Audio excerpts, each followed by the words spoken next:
back home in Maryland, about to get tatted at Heavy Hitters with my guy P-Lo. So come check it out.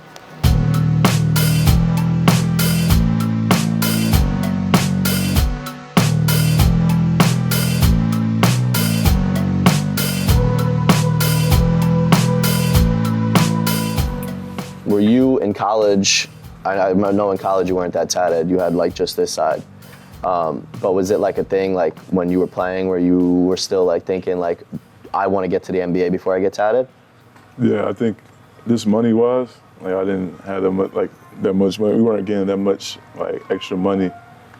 So I wanted the quality of it, right? So I like when I heard, like I saw Myron and talked to them, like just the quality of it, like, you know, just the investment of, you know, quality work. Mm-hmm. I wanted to wait till I was able to kind of like afford that, you know, rather than just getting something that I could afford at that moment. Yeah. But I always knew, like, once I got to the NBA, like, I'm like, yeah, I'm gonna, you know, I'm definitely gonna get tatted more. That was like my first one.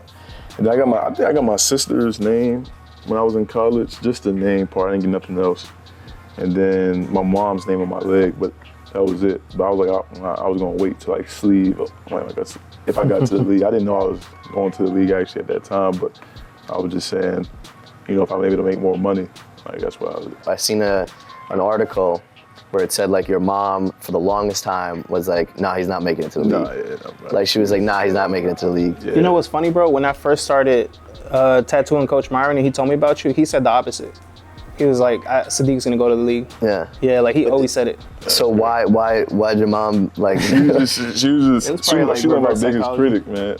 She was my biggest critic. Like, I was real small coming into high school. I was like 5'8", like 130. Yeah. Damn. And that's small. That is small. Like, I was like 135 coming in like my freshman year. And so then, but she always like, she was on me so hard as a kid about like playing. Like she knew I loved the game. Mm-hmm. But she didn't like if I didn't play well or something like that, and she just never thought like, man, he's like, oh.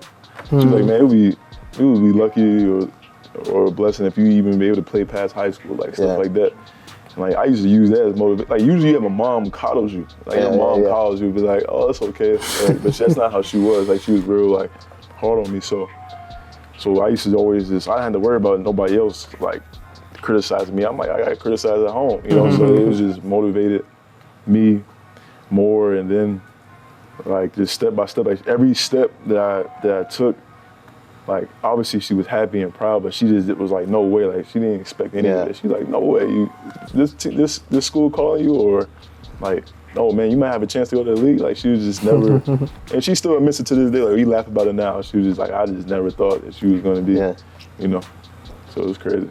That's funny. She knew I loved it though, you know. So, but she didn't think so. No. I seen too in an article it said that when you were like 10 or 9 or something, like you were playing ball with like your boys, and she came out because I know she played, and she came out and she gave you some buckets. Yeah, she came. I went to my boy's house and we were playing against my boy and we were winning.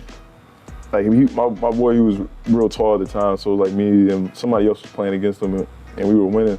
So my mom was like, you know what, I'm gonna come and make it 2-on-2. You know, my mom was like 6', 6'1". Yeah. So at the time we were like 8, 9. We were small compared to her.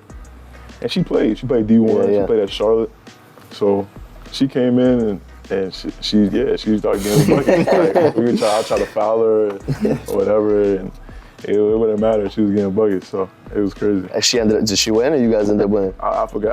I ended up getting in trouble. He didn't want to admit it. Because I think I ended up fouling her too hard, and it was just, you got a little too competitive. Yeah, I got a little too competitive. I was like, man, my mom was beating my ass, you know, but it was, but no, it was cool. It was cool. Cool to look back on. Was she like involved in terms of like the basketball side of it, just because she was played D1? Sure, yeah. For sure, biggest critic for sure.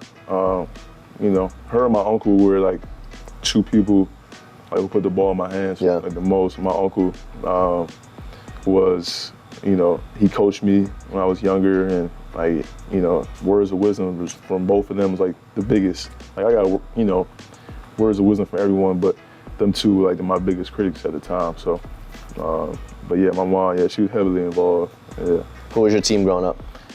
I was a Kobe fan. Kobe. So I like the Lakers because of Kobe, but Kobe's my favorite player. Sure. So I was we're gonna go to that because I see you got the logo. Yeah. So why Kobe? Like, why was that your guy? First player I ever really watched, my first player I ever really watched, and then I don't know, man. I always loved the game, but the way he played it and just the mentality of it all. But I don't know. I feel like it's real. I feel like a lot of people say that, like the cliche of it, like, oh, it's a mentality, you know. But it was something about him though that just, I don't know, it just stuck with me. How he played, how obsessed he was. That's what it was. How obsessed he was over the game. Like he thought about it 24/7. That's exactly how I am. Like I think about it every day, all day. And he was just a killer, man. I love watching him play. Oh yeah. And were you able to ever? Did you play against him or no? I never got a chance to meet him or play against him. I was mad about that because I went to the Nike Academy camp in college, and he usually comes at his academy. Yeah. But he didn't come that summer for some reason. But I never got a chance to. I wish I did though. Yeah, it's crazy. Is there anybody in the league that you feel like, obviously from the outside looking in, I have opinion. I'm a huge basketball fan. I got opinions of who I think, plays like that, plays like whatever. Is there anyone since Kobe or like anything that you think like kind of you see that or like resemble that, like just his game or just like mentality wise? Nah, he was different, man. Like once he passed, like I feel like it was something missing. Not from the league. I feel like everybody. There's a lot of killers, a lot of dogs out there like who play hard, have a lot of good killer mentality. But he was different. I don't know how to describe it. I wouldn't say another player is like him. I feel like people have games that, he was a mid-range scorer, could shoot the three, play a lot of ISO. So there's a lot of guys who play like that, but like are not like that, if that makes sense. But was that your guy? So when you were small, you played guard like in high school and stuff. So that was your dude. You tried to like model your game after? I tried to. Yeah. Even though I wasn't the 6'6", but I tried though. I tried.